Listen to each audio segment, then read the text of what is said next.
बिस्मिल्लाहिर्रहमानिर्रहीम। अस्सलामुअलैकुम। इल्म की बात देखने वालों को राव कमर रिजवान नई वीडियो में खुश आमदीद कहता है। दोस्तों, रमज़ानुल मुबारक की ये बाबरकत घड़ियां गुजर रही हैं जो कि मुकम्मल तौर पर रहमत ही रहमत है। अल्लाह ताला ने रमज़ानुल मुबारक मुसलमानों को एक ऐसा तोहफा इनायत किया है कि जिसकी हर घड़ी मुसलमानों के लिए बरकतों से भरी हुई है। इस रमज़ान के रोज़े, सहर व अफ्तार, नमाज तरावी और दीगर तमाम इबादात दरअसल तमाम मुसलमानों के लिए ऐसा मौका है कि अगर कोई मुसलमान चाहे तो वो अपनी सारी जिंदगी के गुनाहों को बख्शवा सकता है। दोस्तों, रमज़ानुल मुबारक में तिलावत कुरान मजीद की बहुत ज़्यादा ताकीद की गई है।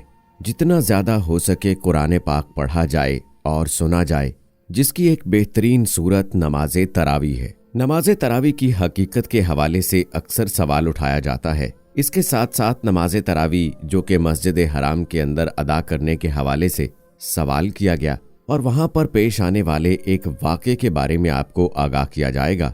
लिहाजा इस वीडियो को आखिर तक लाजमी देखिएगा और अगर आपने अभी तक हमारा चैनल इल्म की बात सब्सक्राइब नहीं किया है तो अभी सब्सक्राइब कर लें।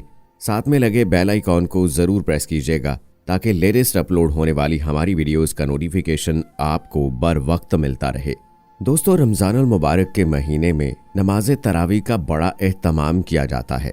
ख़ास तौर पर मसाजिद के अंदर चरागां किया जाता है और इसकी खुसूसी तौर पर तैयारी पूरी दुनिया के अंदर की जाती है।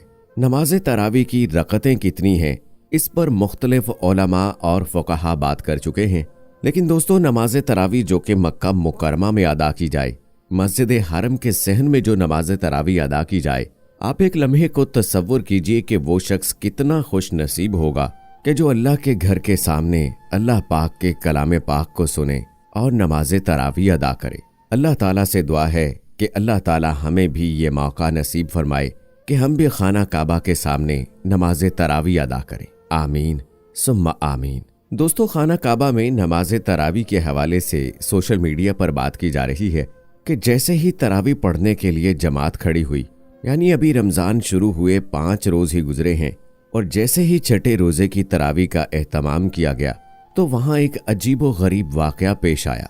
सोशल मीडिया पर शेयर की जाने वाली तस्वीर में देखा जा सकता है कि इमाम के करीब एक शख्स बैठा है और उसे इंतज़ामिया के अफराद और पुलिस एहलकार अपनी जानिब खींच रहे हैं, जबकि कुछ जगहों पर यह भी लिखा गया कि खाना काबा के अंदर यानी मस्जिद हराम के अंदर सऊदी शहजादे भी मौजूद थे जिन्होंने ये सारा वाक़या अपनी आंखों से देखा। दोस्तों, इसके मुतालिक जब तहकीकात की गई तो ये बात सामने आई कि इस वाक़े की कोई हकीकत नहीं है और ऐसा कोई भी वाक़या पिछले 5 दिनों में नहीं पेश आया।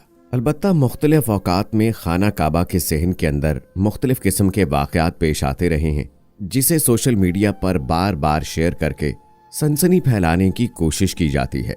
दोस्तों, एक बात का ख़ास तौर पर ख्याल रखा जाए, रमज़ानुल मुबारक के महीने में जिस हद तक मुमकिन हो मुकम्मल तौर पर झूठ से इज्तनाब किया जाए।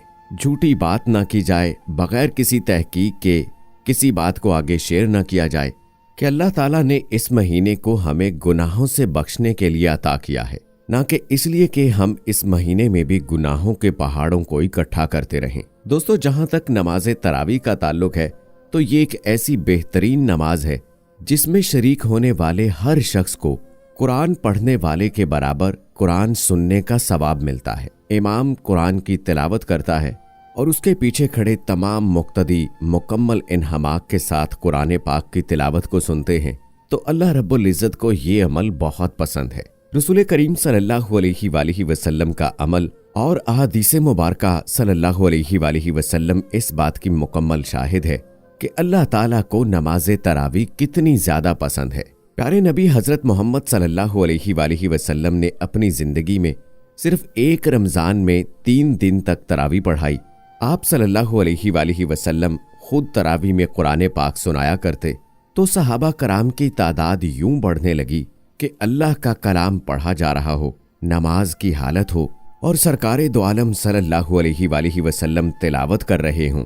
इसीलिए सहाबा कराम रिजवानुल्लाहुम अजमाइन की तादाद मस्जिद में बढ़ने लगी। लेकिन 3 रोज के बाद आप सल्लल्लाहु अलैहि वसल्लम इशा की नमाज के बाद अपने हुजरा मुबारक से बाहर नहीं आए। सहाबा कराम रिजवानुल्लाहुम अजमाइन ने भरपूर कोशिश की کہ نبی کریم صلی اللہ علیہ وآلہ وسلم کو اپنی موجودگی کا احساس دلایا جائے، لیکن نبی کریم صلی اللہ علیہ وآلہ وسلم نماز فجر کے قریب اپنے حجرہ مبارک سے باہر آئے تو صحابہ کرام نے سوال کیا کہ یا رسول اللہ صلی اللہ علیہ وآلہ وسلم، ہم آپ کا انتظار کرتے رہے۔ اللہ کے حبیب صلی اللہ علیہ وآلہ وسلم نے فرمایا کہ مجھے اس بات کا خدشہ اور ڈر تھا کہ اللہ تعالیٰ کو نماز تراویح اتنی ناپسند آئے کہ وہ مالک اس کو میری امت پر فرض کر دے اور اس کے بعد میری امت کو نماز تراویح ادا کرنے میں مشکل کا سامنا بھی کرنا پڑ سکتا ہے، کیونکہ یہ ایک لمبی نماز ہوتی ہے۔ البتہ نبی کریم صلی اللہ علیہ وآلہ وسلم کے بعد حضرت عمر فاروق رضی اللہ تعالی عنہ نے اپنے دور خلافت میں 20 رکعت نماز تراویح شروع کرائی اور قیام اللیل کا یہ سلسلہ جاری رہا۔ ایک بنیادی بات یہ ہے کہ محمد صلی اللہ علیہ وآلہ وسلم کے دنیا سے پردہ کرنے کے بعد وحی کا سلسلہ قیامت تک کے لیے مکمل طور پر ختم ہو گیا ہے، لہٰذا اب کوئی بھی چیز فرض یا واجب نہیں ہو سکتی، کیونکہ آپ صلی اللہ علیہ وآلہ وسلم نے جو کچھ بتا دیا یہ ایسے ہی رہے گا۔ اب اگر نماز تراویح 20 رکعت بھی ادا کی جائے تو اس کو فرض نہیں کہا جائے گا، بلکہ یہ سنت موقدہ اور نفلی عبادت ہی رہے گی۔ اسی وجہ سے حضرت عمر رضی اللہ تعالی عنہ نے اپنے دور خلافت میں 20 رکعت نماز تراویح شروع کرائی اور آج تک اسی صورت میں جاری ہے۔ اور دوستو ایک اور معاملہ ہے کہ نماز تراویح کے دوران قرآن پاک کی تلاوت کو تیز کرنا، یعنی قرآن پاک کو جلدی میں پڑھنا۔ اس کے متعلق کچھ ویڈیوز سوشل میڈیا پر بھی موجود ہیں کہ تقریباً 20 سے 25 سیکنڈز کے اندر ایک رکعت کو مکمل کیا جا رہا ہے۔ یہ صریحاً غلط ہے، اس کی بالکل بھی اجازت نہیں ہے۔ اگر کوئی امام تیز تلاوت کرتا ہے لیکن قرآن پاک کا ایک ایک لفظ سمجھ میں آتا ہے تو یہ جائز ہے، اور نہ ہی قرآن پاک کو بہت آہستہ پڑھنے کا کہا گیا ہے کہ قرآن پاک سننے والے تھک جائیں اور ان کے دل سے تراویح کا شوق ختم ہو جائے۔ اعتدال کا راستہ اختیار کرنا چاہیے اور تلاوت قرآن پاک کو آسان طریقے سے ادا کرنا چاہیے۔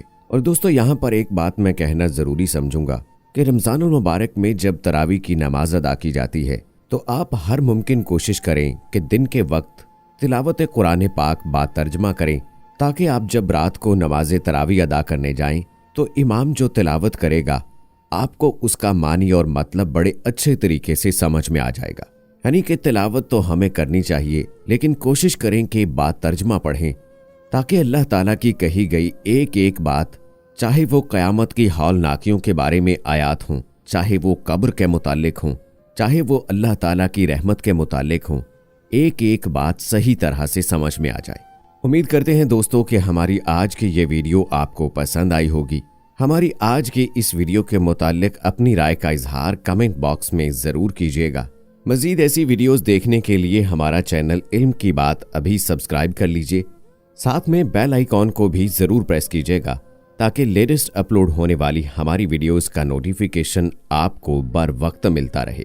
ویڈیو کو لائک کریں، شیئر کریں اپنے دوستوں کے ساتھ تاکہ ان تک بھی یہ اہم معلومات پہنچتی رہیں۔ سو دوستو یہ تھی ہماری آج کی ویڈیو، مجھے اگلی ویڈیو تک اجازت دیجیے۔ فی امان اللہ۔